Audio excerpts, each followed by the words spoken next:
Hmm. Don't think you can barter with me like one of those damned shopkeepers.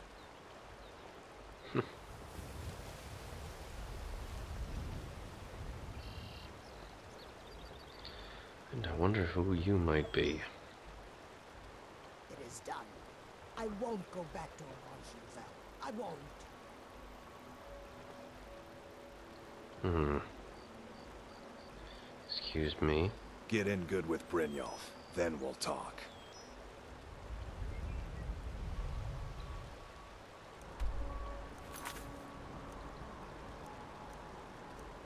Hmm.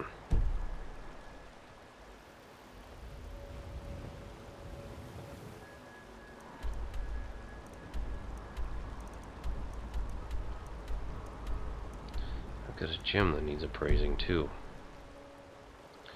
Well, it wouldn't make sense just dallying around here all day. Best Let's move. defense is a good defense.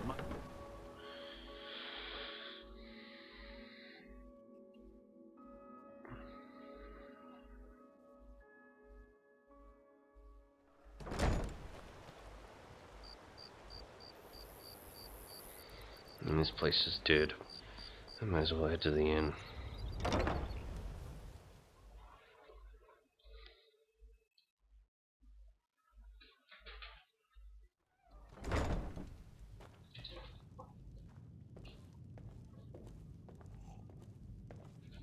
I don't have any business with you, so get out of my face. I don't have any business with you, so get out of my face. Such a nice group around here. If you're looking for a challenge, you've come to the right place. If you've got the coin, you're welcome here. Other... Sure thing. It's yours for a day.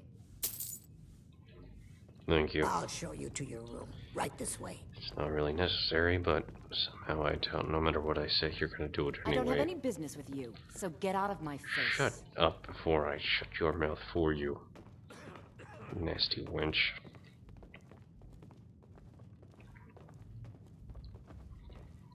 Can't even walk by without getting sassed.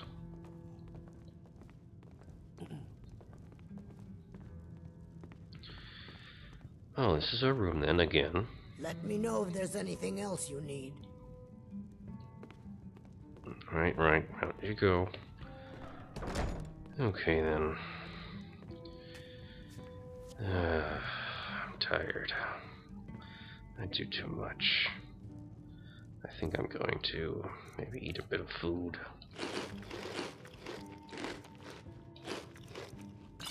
Enjoy some mead. Little bone meal for fiber. And then I'm going to maybe take a look at one of these books I found. Like Words in Philosophy. Lady Binox. Lady Alina Binock, former master of the Valenwood Fighters Guild and head of the Emperor's personal guard in the Imperial City, has been leading a campaign to reacquaint the soldiers of Tamriel with the sword. I met with her on 3 different occasions for the purposes of this book. The first time was at her suite in the palace, on the balcony overlooking the gardens below. I was early for the interview, which had taken me nearly 6 months to arrange, but she gently chided me for not being even earlier. I've had time to put up my defenses now, she said, her bright green eyes smiling. Lady Binock is a Bosmer, a wood elf, and like her ancestors took to the bow in her early years. She excelled at the sport, and by the age of 14 she had joined the hunting party of her tribe as a Yaxper, a long-distance shooter. During the Black Year of 396, when the Peric tribe began their rampage through southeastern Valenwood with the aid of powers from the Somerset Isle, Lady Binock fought the futile battle to keep her tribe's land.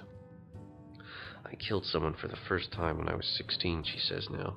I don't remember it very well. He or she was just a blur on the horizon when I aimed my bow. It meant no more to me than shooting animals. I probably killed 100 people like that during summer and fall.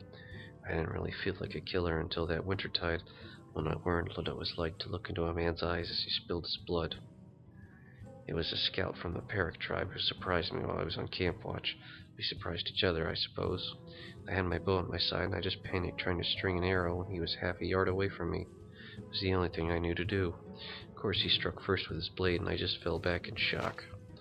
You always remember the mistakes of your first victim. His mistake was assuming because he had drawn blood and I had fallen that I was dead. I rushed to him the moment he turned from me towards the sleeping camp of my tribesmen. He was caught off guard, and I wrested his blade away from him. I don't know how many times I stabbed at him. By the time I stopped, when the next watch came to relieve me, my arms were black and blue with strain. There was not a solid piece of him left. I had literally cut him to pieces.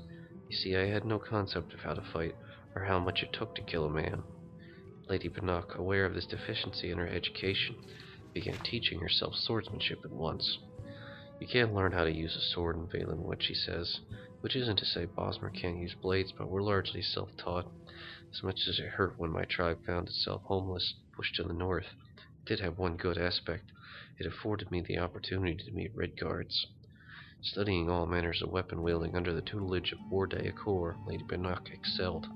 She became a freelance adventurer, traveling through the wilds of southern Hammerfell and northern Valenwood, protecting caravans and visiting dignitaries from the various dangers indigenous to the population.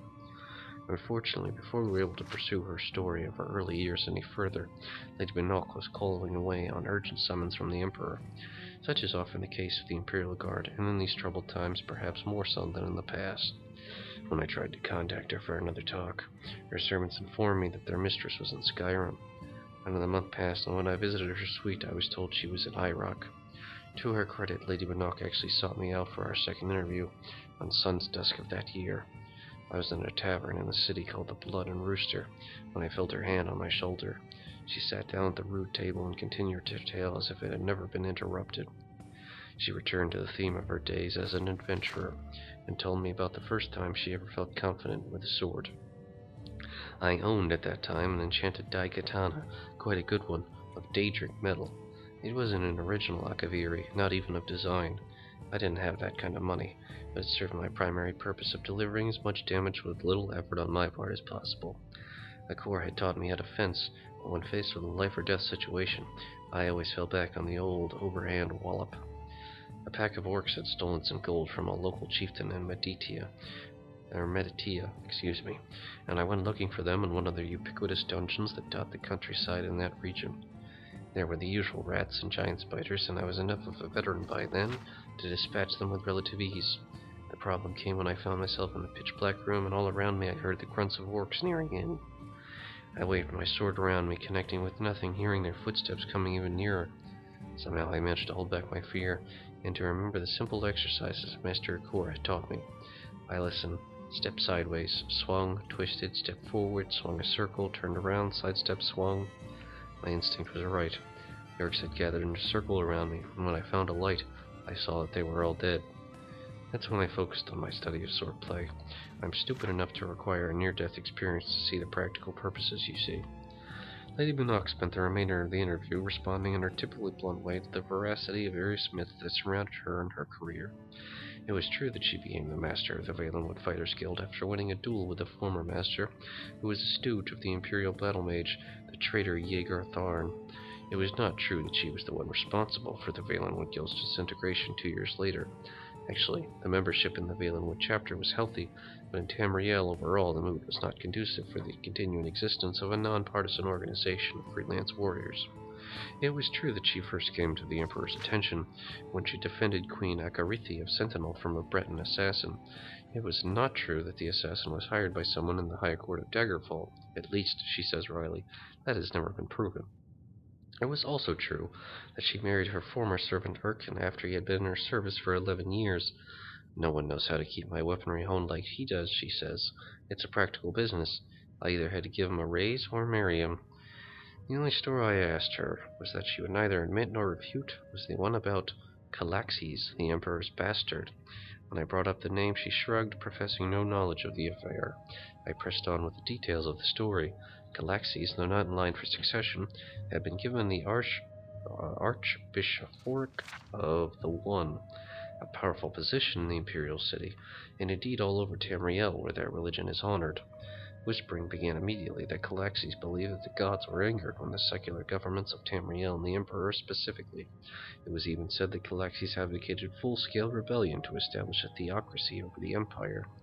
It is certainly true, I pressed on, that the Emperor's relationship with Calaxes had become very stormy, and that legislation had been passed to limit the Church's authority.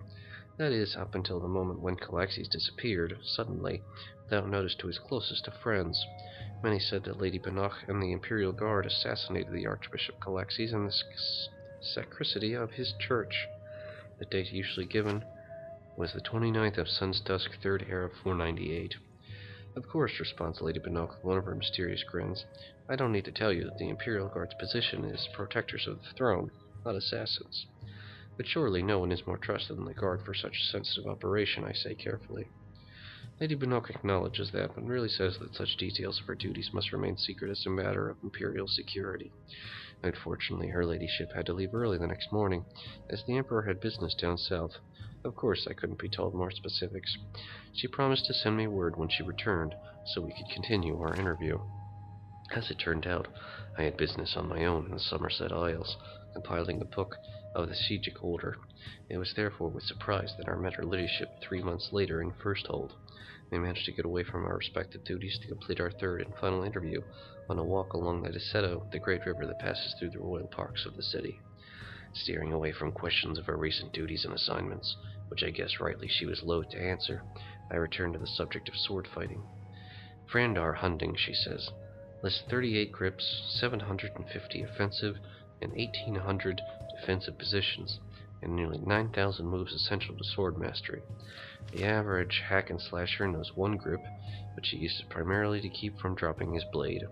He knows one offensive position, facing his target, and one defensive position, fleeing. Of the multitudinous rhythms and inflections of combat, he knows less than one. The ways of the warrior were never meant to be the easiest path. The archetype of the idiot fighter is as solidly ingrained as that of the brilliant wizard and the shrewd thief, but it was not always so. The figure of the philosopher swordsman, the blade-wielding artist, are creatures of the past, together with the sword-singer of the Red Guards, who is said to be able to create and wield a blade with but the power of his mind. The future of the intelligent blade wielder looks bleak in comparison to the glories of the past. Not wanting to end our interviews on a sour note, I pressed Lady Alina Banach for advice for young blade swingers just beginning their careers. When confronted with a wizard, she says, throwing petals of canked leaf into the Disetto, close the distance, and hit 'em hard. Sounds about right. That was a good read, though I probably shouldn't have eaten that bone meal. Yeah, whatever, it makes our bones thick. Oh, it's already pretty late in the morning. At least I can get a few hours of sleep. That's something. I'm certainly not going to be well rested, but it's not important. I've got quite a bit of business to attend to, actually. Now that I think about it, I actually have this necklace of extreme lockpicking now, which means that this ring has become rather redundant. I could probably disenchant that ring. I think I will. Morning.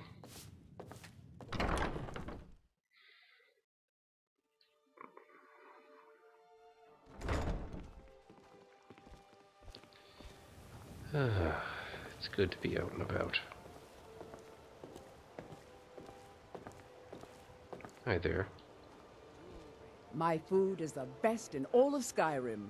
Always as fresh as the day it was collected. I trust Some them. fresh meat to fill your belly, perhaps? Sure. What do you got for sale? Everything I've got on display, really.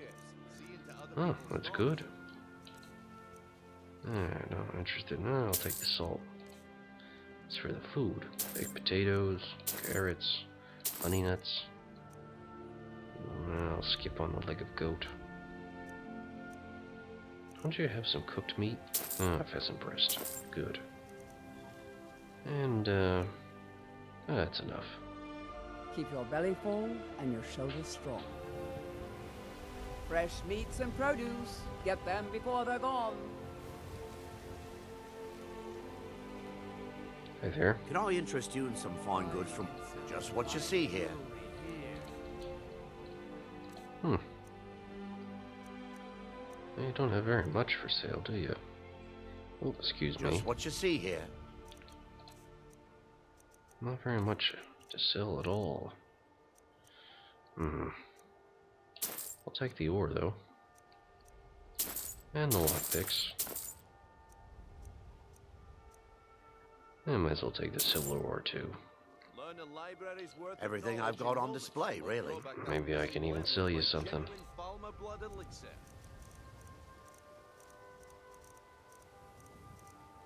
Or maybe not. You can have that. As for all this...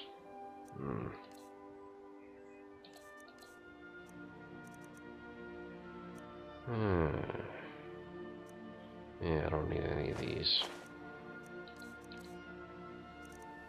I don't think there are any potions I really need to sell. I mean, I'm sure these are all useful in their own way. Yeah, I don't need these poisons.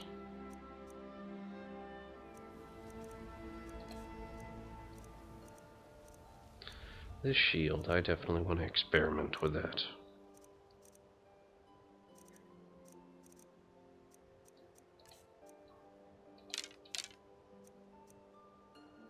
That I should probably improve before I sell it.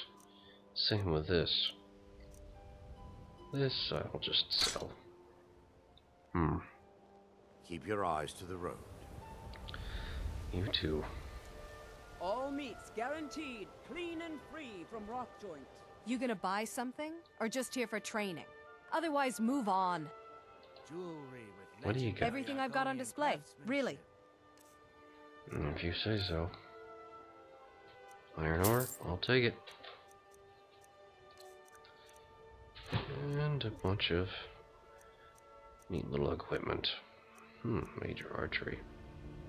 Increasing stamina and carrying capacity. Come back when you're ready to spend more gold. Goodness knows I could use it. Can't we all? Genuine Falmer. Stay away from that. Sorry. Greetings, honored friend. Could I interest you? Just what you see here. Quite a bit of valuables. You, want to sell you anything? No, not really. Good journey, marsh friend. You too. Well, before I go talk to that idiot, I'm gonna see if I can maybe do a bit of smithing here. Beautiful baubles and gleaming gemstones Actually, over here. Before I do meats that, guaranteed, clean and I should also check with the town alchemists, see if they have any fire salts. Come on in, take a look around. Welcome to the pond. Some may call this junk. Me? I call them treasures. Sure. Ebony ingots? I actually think I might take a couple of them, just to improve this weapon I have, because I don't believe I'm actually carrying any on my person right now. No. So I'll take one. Alright. And the ore, of course. And the strips. I've been running out of those. Alright. He's got a number of interesting books, it looks like.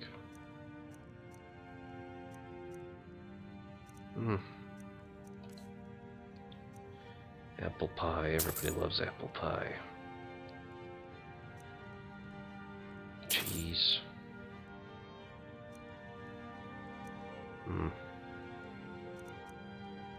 Apples. Bread. And another apple. Alright, what about potions? I really don't need potions of healing that much, but I might as well buy them while they're here.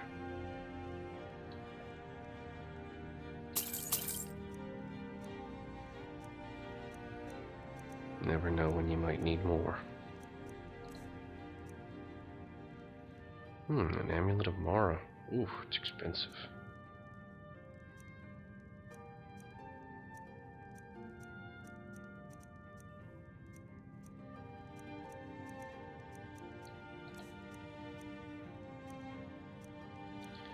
Nothing I'm interested in. Until next time. Sure.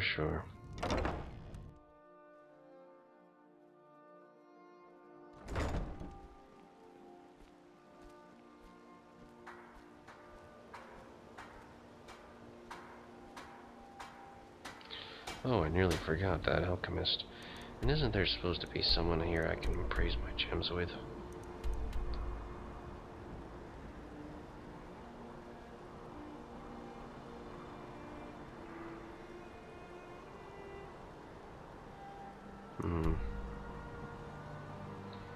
Oh, look at that in a moment.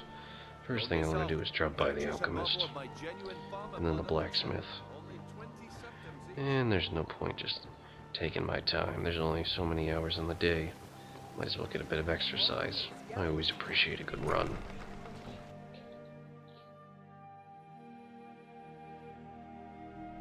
I'm kind of busy, but if you need any potions or ingredients, let me know. You here for lessons?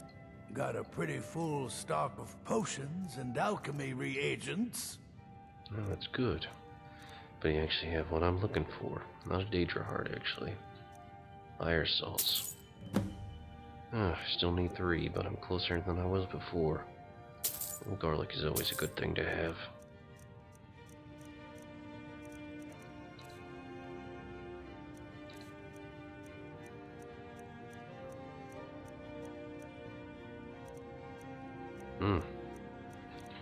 You've got quite a selection here. I'm impressed.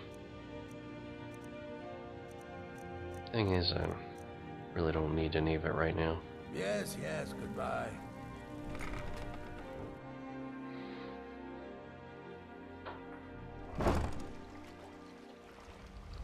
Well, let's head on up to the smiths up here.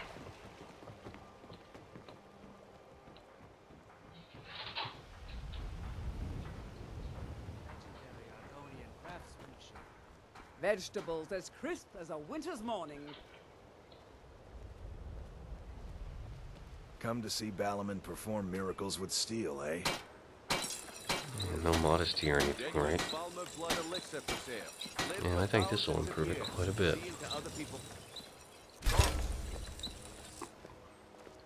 Buying and selling fine jewelry here. What brings you to Balaman? Blades, helmets, pretty much anything to suit your needs. Mm-hmm. How about a nice axe, huh? This, I don't know if I know that effect. I'll find out soon enough. Odds are I could probably enchant this before I sell it. As for this Daedric shield, I wouldn't even know how to begin improving that. Remember, nothing but genuine fire salts. Nothing like, blades, helmets, pretty much anything to suit your needs.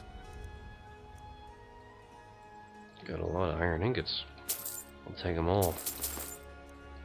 And your leather strips, too.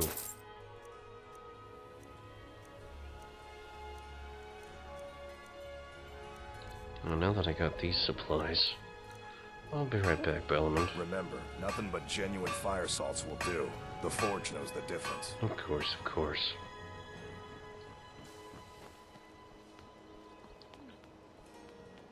What do you need? I need to talk to the Jarl. And their wizard as well. Stay out of trouble, Argonian. Oh, yeah.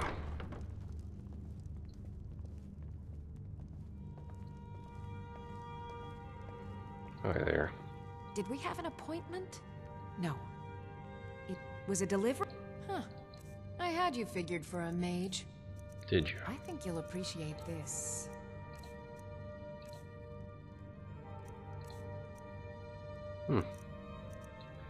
Interesting, but not what I'm looking for.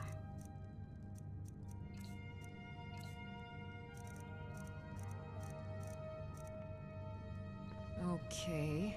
Now where did I put those spiders? I don't know. There we are.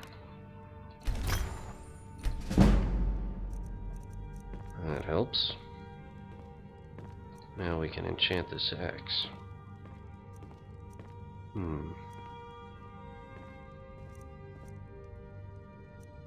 Apparently we do already know Absorb Magicka.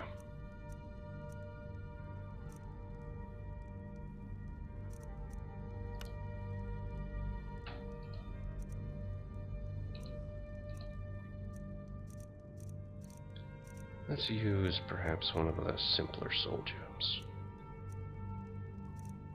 I don't know, if we intend to make money with it,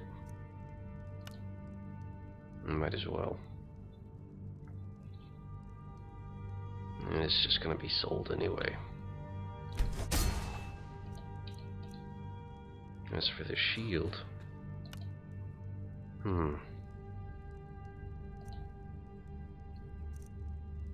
it's a hideous looking thing.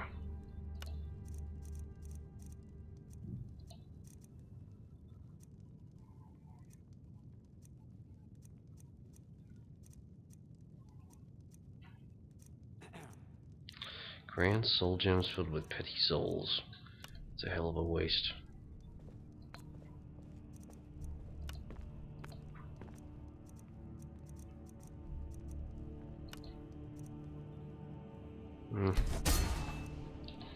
It's work, it's practice. I might as well go sell it, all things considered. It's not like I made it. And when you really look at it, damn thing is ugly. And look at that. Ugh.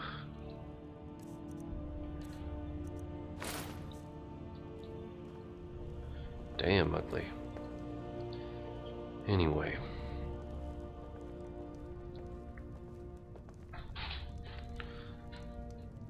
Hello there, Jarl. Welcome to Riften, traveler. I hope the road fared well for you. I've discovered a skooma dealer here in Riften. Yes, I'm afraid we're aware of Sarthis' presence in the warehouse. Unfortunately, we're certain he has informants within the city guard. Every time we've made a move to arrest him, he's escaped. However, if you take care of this discreetly, you might be able to surprise him without warning. Sure, I'll do it. Excellent. Here, this is the key to the warehouse. See if you can drop in on this dealer of poison and convince him to close down his operation permanently. Certainly. Did you just see a man draw a weapon and actually disappear back behind here? Don't suppose you'd enchant my sword. Dull old blade can barely cut butter. I'd be a lot warmer and a lot happier with a belly full of meat. Wouldn't we all?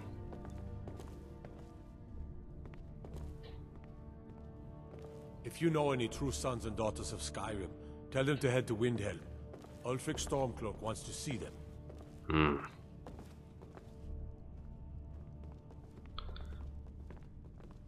Everything all right?